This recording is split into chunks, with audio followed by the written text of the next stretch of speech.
अस्सलाम वालेकुम। इस वीडियो में मैं आपको अपनी आउटलाइनिंग ऑफ अ पॉइंट्स बता रहा हूँ कि किस तरह से आपने एसे की आउटलाइन बनानी होती है।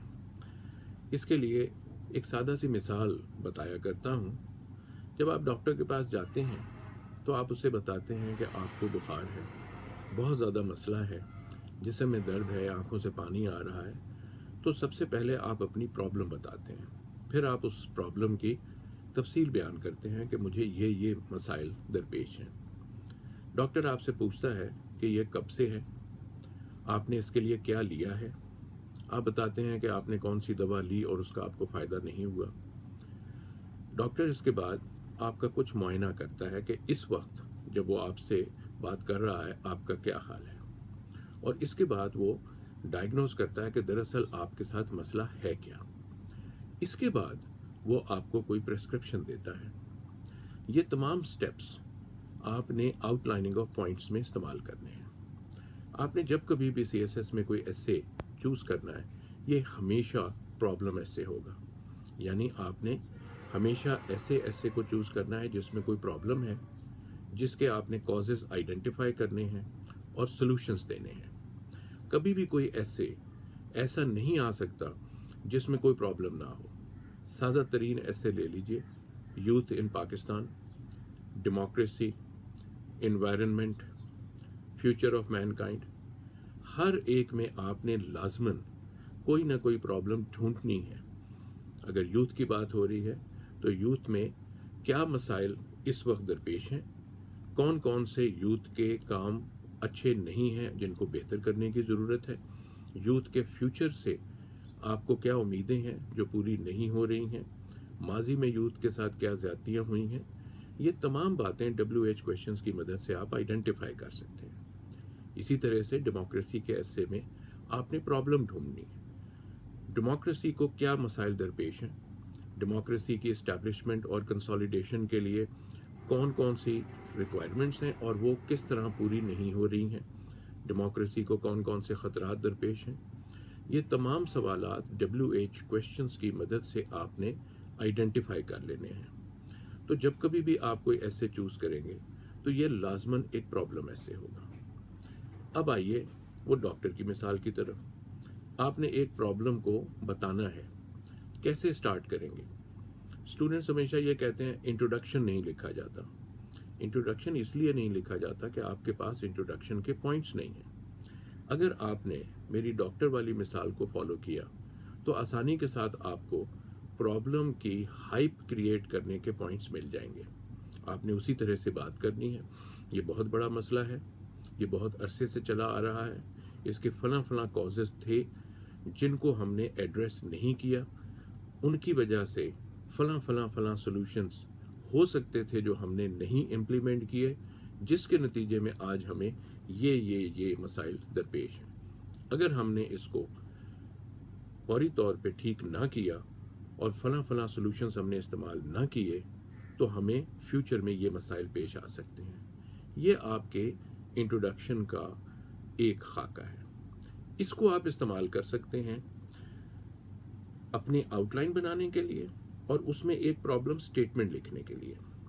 इसके बाद वही डॉक्टर वाली मिसाल लेके आपने बताना है हिस्ट्री ऑफ द प्रॉब्लम, माजी में क्या हो चुका है। डेमोक्रेसी में पाकिस्तान के बारे में आ गया है तो पाकिस्तान की डेमोक्रेसी को क्या क्या मसाइल दरपेश हैं, आपने मुख्तलिफ पीरियड्स में उसे डिवाइड कर लेना है।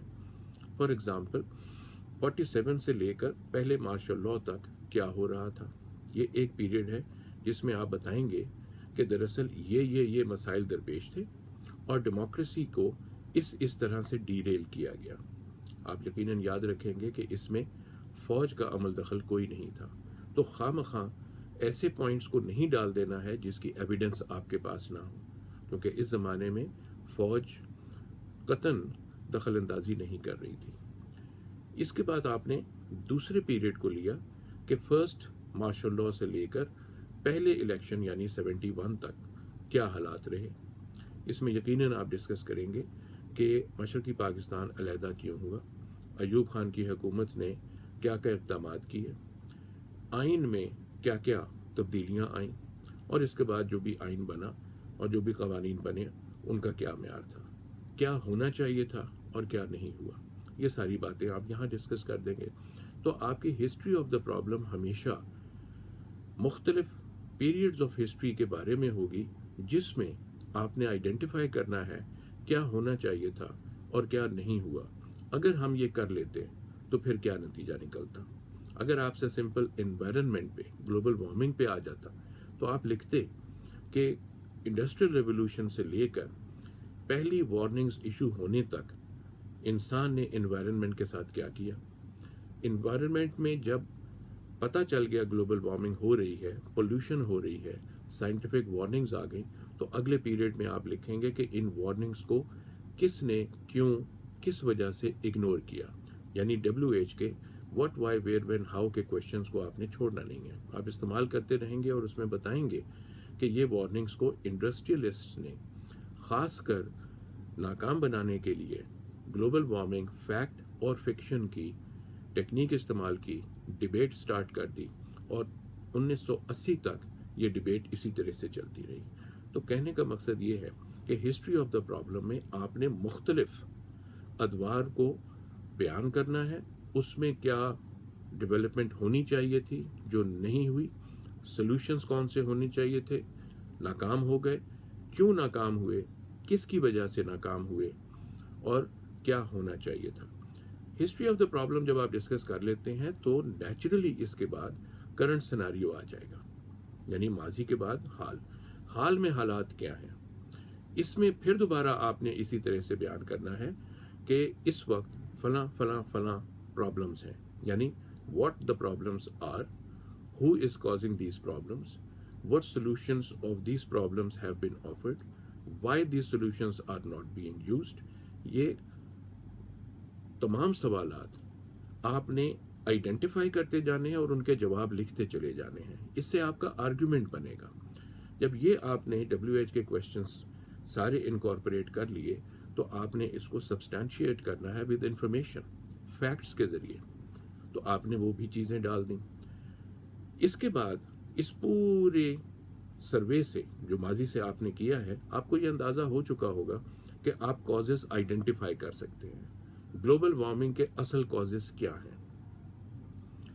फॉसिल फ्यूल की बर्निंग है या इंसान की इग्नोरेंस और सेल्फिशनेस है कि वो फॉसिल फ्यूल की बर्निंग कम करना नहीं चाहता। यहां पे अगर आपने रिपोर्ट लिखनी है फिर तो आप फॉसिल फ्यूल की बर्निंग लिखेंगे, लेकिन अगर आपने आर्ग्यूमेंट डेवलप करना है तो आपने प्रॉब्लम का कॉज आइडेंटिफाई करना है। प्रॉब्लम का कॉज हमेशा इंसान में ढूंढना है। यह ह्यूमनाइजेशन ऑफ द पॉइंट्स बहुत इंपॉर्टेंट है। ये दो टेक्निक्स मैं खासकर रिकमेंड कर रहा हूँ। फैक्चुअलाइजेशन, यानी जो बात आप कहेंगे उसको फैक्ट्स की डिटेल से सपोर्ट करेंगे, और उसके बाद ह्यूमनाइजेशन, यानी जो बात भी आप करेंगे उसमें किन इंसानों की वजह से किन इंसानों पे बुरा असर पड़ा। ये दो टेक्निक्स लाजमन आप इस्तेमाल करेंगे। इससे आपको ये फायदा होगा कि आपकी आउटलाइन में आपका अपना ओपिनियन भी झलकना शुरू हो जाएगा। जब आप कॉजेज आइडेंटिफाई करेंगे तो जहन में रखिए कि मोस्ट इंपॉर्टेंट कॉजेज पहले आएंगे। मोस्ट इंपॉर्टेंट कौन से हैं? वो कॉजेज जो एड्रेस होने चाहिए थे माजी में, नहीं हुए, और जिन्होंने सबसे ज्यादा तादाद में लोगों को अफेक्ट किया है। आपने इनको आइडेंटिफाई कर लिया। जब आप ये कॉजेज को आउटलाइन में लिखते चले जाएंगे तो इसके साथ आपने उनको सब्सटैंशिएट करना है फैक्ट्स के जरिए। मिसाल के तौर पे आपने ग्लोबल वार्मिंग की बात की तो आप बताएंगे ग्लोबल वार्मिंग से सारी दुनिया में क्या क्या असरात हो रहे हैं। आप कहेंगे ग्लेशियर्स मेल्ट कर रहे हैं, बिल्कुल हो रहे हैं। अगर ग्लेशियर्स मेल्ट कर रहे हैं तो भाई ग्लोबल वार्मिंग कर कौन रहा है और हम अफेक्ट किसको कर रहे हैं? जहां फ्लडिंग होती है वहां पे किन लोगों के साथ क्या हो रहा है, ये आपने साथ साथ लिखते जाना है। जब आप सारे कॉजेज आइडेंटिफाई कर लेते हैं तो फिर इसके बाद अगली बात आती है सॉल्यूशंस की। अब आपने सॉल्यूशंस भी उसी तरह ऑर्गेनाइज करने हैं। आपने ये जहन में रखना है कि आपने, मेरी एक और टेक्निक प्रायोरिटाइजेशन, यानी आप प्रायोरिटी की बुनियाद पर अपने सॉल्यूशंस लिखते हैं कि पहले क्या होना चाहिए। अमूमन इसको हम शॉर्ट टर्म और लॉन्ग टर्म में भी बात करते हैं। लेकिन शॉर्ट टर्म में भी मोस्ट इम्पॉर्टेंट कौन सा है? मोस्ट इम्पॉर्टेंट वो होगा जो आपको पहले इस्तेमाल करना चाहिए था, बहुत पहले इस्तेमाल हो जाना चाहिए था, लेकिन वो नहीं हुआ और आज नतीजे के तौर पे हम ये भुगत रहे हैं। इसको आप यहाँ पे ऐड कर लेंगे। सो इसकी प्रायोरिटी करके आपने कॉजेज की आउटलाइन बना लेनी है। उसके साथ प्रायोरिटी की बुनियाद पे सॉल्यूशंस की आउटलाइन बना लेनी है। और आखिर में जब आप कंक्लूजन देंगे तो ये बात लिखेंगे कि अगर हमने इन सॉल्यूशंस पे अमल कर लिया तो फ़ायदा हो जाएगा। चूँकि आपने ऑप्टिमिस्टिक व्यू लेना होता है तो आप लाजमन यहाँ पे लिखेंगे कि इसमें फला फला सॉल्यूशंस ऑलरेडी इम्प्लीमेंट होना शुरू हो गए हैं। और उसके बाद आप लिखेंगे लेकिन अगर हमने इनको मुकम्मल तौर पे इनकॉर्पोरेट ना किया या हमने इनको मुकम्मल तौर पर अडेप्ट करके इस जो कॉजेज हमारे हैं इस मसले को ख़त्म ना किया तो ये मसला हमारे लिए फ्यूचर में बहुत ख़तरनाक होगा। तो इस तरह से आप देखते हैं कि जहाँ से आपने स्टार्ट किया था ऊपर के ये बहुत बड़ा मसला है जो माजी से चल रहा है, प्रेजेंट में ये कर चुका है, आपने उसको ख़त्म कहाँ किया। फ्यूचर में ये मसला बढ़ सकता है लेकिन उम्मीद है कि इंसान को समझ आ जाएगी, वो इसको ख़त्म कर लेगा। तो ये हैं आउटलाइन के आपके पॉइंट्स। मैं दोबारा आपको ये पार्ट्स बता देता हूँ और आपने खुद फैसला करना होता है कि इसमें से किस पार्ट को कितने पैराग्राफ्स आपने देने हैं। इंट्रोडक्शन अमूमन एक पैराग्राफ का होगा और इस एक पैराग्राफ में आप चाहें तो 120 अल्फाज से लेकर 200 अल्फाज तक भी लिख सकते हैं और जब अगर आपकी प्रैक्टिस हो गई है तो 100 अल्फाज में आप बहुत खूबसूरत इंट्रोडक्शन लिख सकते हैं। उसके बाद जब आप आते हैं हिस्ट्री ऑफ द प्रॉब्लम पे तो ये 4 से 6 पैराग्राफ्स मैक्सिमम आप बनाएंगे जिसमें आपने मुख्तलिफ पीरियड्स आइडेंटिफाई करने हैं। इससे अगला है करंट सिनेरियो जिसमें अगेन 4 के करीब पैराग्राफ्स आएंगे कि इस वक्त कहाँ, क्या, किसके साथ, क्यों, कैसे हो रहा है। ये आइडेंटिफाई करके आपने कॉजेस पे आ जाना है। इन कॉजेस पे फिर आपने 3, 4, 6, 8 पैराग्राफ्स, आपकी मर्जी है कि आप कितने करते हैं। टोटल चूंकि आपने तकरीबन 2500 अल्फाज लिखने होते हैं तो आपके पास 100 अल्फाज के 25 पैराग्राफ्स का मटेरियल होना चाहिए। तो आपने 25 पॉइंट्स बनाने हैं और इन 25 पॉइंट्स के 25 पैराग्राफ्स बनाने हैं। इनको आप जहन में रख के अपना जो भी काम है बनाते चले जाएंगे। तो आपने कॉजेस के बाद सॉल्यूशंस, इनके भी 4 से 6 पॉइंट्स आएंगे। अगर कोई ऐसे आपसे सॉल्यूशंस मांग रहा है तो आपने उसे ज़्यादा कर देना है।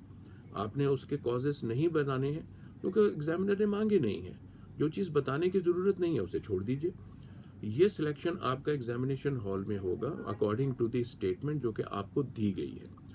उसके बाद जिस वक्त आप नीचे आते हैं तो आपके सॉल्यूशंस के 2 पार्ट्स हो जाएंगे और इन 2 पार्ट्स को फिर आपने सॉल्यूशंस की तरफ लेके जाना है और सॉल्यूशंस सारे के सारे 4 से 6 पैराग्राफ्स बयान करके आपने नेक्स्ट कंक्लूजन 1 पैराग्राफ, 1 इंट्रोडक्शन, 1 यहाँ।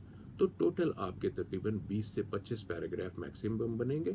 25 से ज़्यादा पैराग्राफ्स आप बनाएंगे तो आपके लिए प्रॉब्लम होगी। तो नतीजा क्या निकला कि आपकी आउटलाइन जो है वो तकरीबन 2 या 2.5 पेजेस पर होगी जिसमें 25 के करीब पॉइंट्स होंगे। और मैं जो आउटलाइन बनवाता हूँ उसमें लाजमन आपने 3 लेयर्स बनानी होती हैं, यानी उसके 3 लेवल्स होते हैं।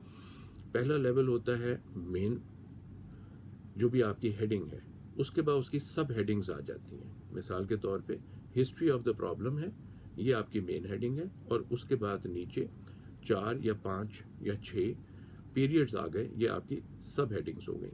हर पीरियड के पॉइंट्स होंगे तो 4 से 5 या 6 पॉइंट्स आपने हर पीरियड के लिखने हैं। तो ये 3 लेयर्स आपके पास आ जाती हैं। इसके मुताबिक आप आउटलाइन बनाने की कोशिश कीजिए। होपफुली आपको बहुत फ़ायदा होगा। Thank you very much.